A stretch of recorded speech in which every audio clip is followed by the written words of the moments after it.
Hindi, may sumunod ka pang naging jowa eh. Siya na yung naging tatay ng anak ko. Oh. Ilang taon na ngayon yung anak mo? Uno is 1 year and 5 months. Kung days yun, ilan yun? Ask ko yung pedya niya. 365 Di ba kaya may plus. compute yun? Kasi kung 1 year, 365, yung 100 5 months yun na lang ang compute natin. Okay, next time sasabi ko pa 1 year na lang para tapos na yung ano.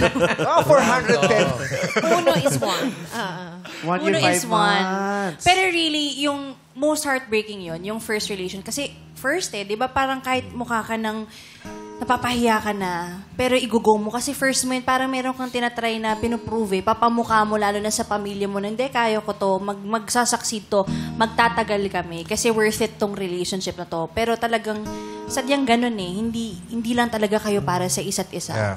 So heartbreaking siya for me, umabot sa point na nagtitaping ako, hindi ako makaarte. Talagang wala, blanco.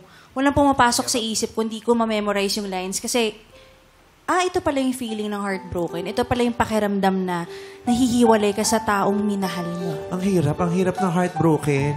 Yung iba akala nila, yung iba di ba na OOA yan sa mga inaarte ng isang taong heartbroken. Pero ang hirap ng heartbroken. Depende pa yan sa kung anong klaseng tao ka. Minsan may mga taong mahina naman talaga ang loob.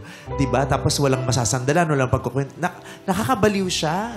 Di ba kaya ang daming ang napapariwara after heartbreak, nasisira, nade-depress. Di ba? Madaming pwedeng nangyayaring hindi maganda sa isang taong heartbroken kasi iba ang epekto niya talaga. Hindi lang sa dibdib, kundi sa isip. Parang mas madali nga yatang i-handle yung bigat sa dibdib kasi naiiyak lang siya eh.